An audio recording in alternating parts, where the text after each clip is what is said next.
မင်္ဂလာပါရှင်မြန်မာနာမည်ကတော့မိတ်ဖြူဖြစ်ပါတယ်လက်ရှိမှာတော့မြန်မာနိုင်ငံနေပြီးတော့ဟိုတယ်ဗီဇာနဲ့ဂျပန်နိုင်ငံမှာလာရောက်လုပ်ကိုင်နေရဖြစ်ပါတယ်ရှင်ဂျပန်နိုင်ငံကိုလာဖို့ကဘယ်လိုဆုံးဖြတ်ခဲ့တာလဲဆိုတော့ပထမဆုံးတွေးမိတဲ့ခေါင်းထဲမှာပထမဆုံးပေါ်လာတဲ့ချက်ကပေါ့နော်အသက်ငယ်တုန်းမှာငယ်ဘဝတွေ့ကြုံတစ်ခုလိုချင်တယ်နောက်တစ်ခုကကိုဘယ်လောက်ထိလုပ်နိုင်လဲဆိုတာလည်းသိချင်တယ်ပေါ့နော် risk တစ်ခုယူပြီးတော့ environment အသစ်တစ်ခုမှာကိုရုန်းကန်ကြည့်ခြင်းနဲ့ပေါ့နော်အဲ့ဒီကနေပြီးတော့မှစပြီးတော့ဆုံးဖြတ်ချက်ချခဲ့ပါတယ် Amy agency ကိုဘယ်လိုမြင်လဲဆိုတဲ့ဟာပေါ့နော်အဲ့ဒီဟာကြတော့ဂျပန်နိုင်ငံကိုသွားမယ်လို့ဆုံးဖြတ်ချက်ချခဲ့တယ်အဲ့ဒီဆုံးဖြတ်ချက်ပေါ်မှာဟုတ်ပြီဂျပန်စာသင်ရတော့မယ်ဂျပန်စာသင်ရတော့မယ်ဆိုတဲ့အချိန်မှာတင်တန်းကျောင်းရွေးချယ်ရပေါ့နော်တင်တန်းကျောင်းရွေးချယ်တဲ့အချိန်မှာပေါ့နော်ဒီမရွေးခင်မှာကိုက analysis နည်းနည်းလုပ်ခဲ့တယ်အဲ့ဒီဟာကြတော့တင်တန်းကျောင်းအနေနဲ့ရောဒီတင်တန်းကျောင်းနဲ့တွဲပြီးတော့ချိတ်ဆက်ထားတဲ့ Amy International Employment Agency ပေါ့နော် agency နဲ့ပတ်သက်ပြီးတော့လည်းနည်းနည်းပါဘယ်လိုမျိုး analyze လုပ်ခဲ့ရပေါ့ analyze လုပ်ခဲ့တယ်ဆိုတော့အဓိကဒီ agency ကအမှန်တကယ်ပဲလုပ်ငန်းလေပတ်နေတဲ့တကယ်သေးချာမှန်ကန်ကန်လုပ်နေတဲ့လုပ်ငန်းတစ်ခုဖြစ်လာဆိုတာကို analyze လုပ်ခဲ့တယ်ပေါ့နော်လုပ်ခဲ့တဲ့အချိန်မှာကိုရှိမှလည်းဒီ senior တွေဂျပန်မှာလာရောက်ပြီးအလုပ်လုပ်ကိုင်နေရလဲရှိတယ်အမှန်တကယ်ပဲဒီမှန်ကန်ကန်လုပ်ကိုင်နေတဲ့လုပ်ငန်းတစ်ခုဖြစ်တယ်ဆိုတာကိုတွေ့ခဲ့တဲ့အတွက်ကြောင့်မလို့ Wise Program မြန်မာမှာဒီ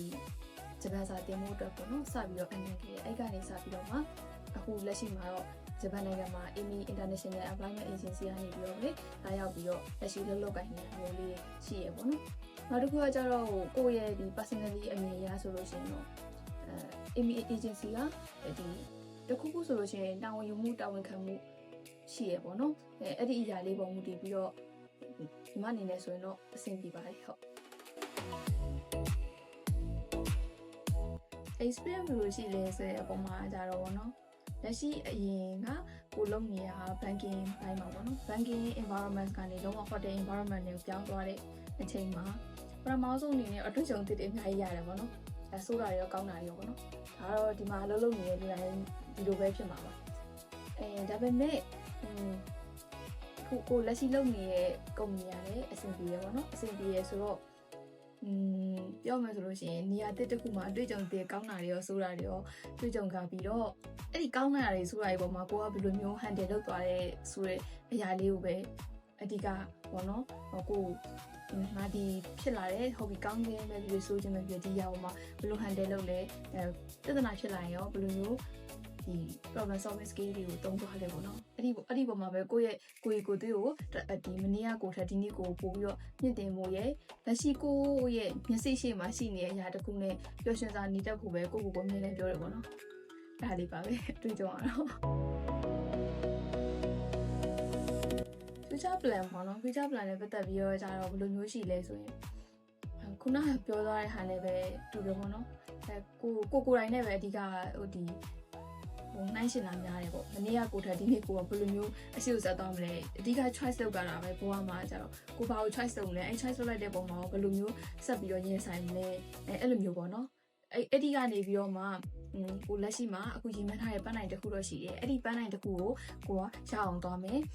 သွားဖို့တော့ကိုတကယ်ပဲသွားနိုင်တဲ့လူဖြစ်ပြီလားပြီးတော့နောက်တစ်ခုက ready ဖြစ်ပြီလားဆိုပြီးတော့ကိုပဲမေးဖြစ်တယ်နောက်တစ်ခုကကျတော့ကိုယ်တိုင်သွားနိုင်ဖို့တော့ကိုမှလိုအပ်နေတဲ့အရေးချင်းတွေဘာတွေလိုအပ်တယ်ပေါ့နော်ကိုယ်တိုင်အတွက်ကိုရောကိုဘယ်လောက်ထိ support ပေးနိုင်လဲဆိုတဲ့ပုံမူတည်ပြီးတော့ပဲဒီ future plan ကိုတိဆောက်သွားမယ်ပေါ့နော်အဲ့လိုလေးပါပဲမလူငယ်တွေအကြံပြုချင်တဲ့ဟာဆိုကိုယ်တိုင်လည်းကိုလည်းအခုချိန်ဒီမှာဘာမှတော့မဟုတ်သေးပါဘူးဒါပေမဲ့ပေါ့နော်လို့ပြောရမလဲလူငယ်အတွက်ကိုချင်းစာမဲ့စိတ်တစ်ခုအနေနဲ့ကြည့်မယ်ဆိုလို့ရှင်တော့တူ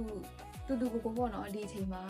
အခက်ခဲတွေရတယ်အများစွာရှိနေတယ်အဲ့တော့အဲ့ဒီအခက်ခဲတွေပဲရှိနေပေါ့နော်ကိုလုံးချင်တဲ့ရာထိုးရှိရဲဆိုလို့ရှင်အဲ့ဒီအရာတစ်ခုဖြစ်မြောက်တော့ရအောင်လုပ်ပါလို့အဲ့တခုပဲဘာလို့ရအောင်လုပ်ခိုင်းတာလဲဆိုတော့နော်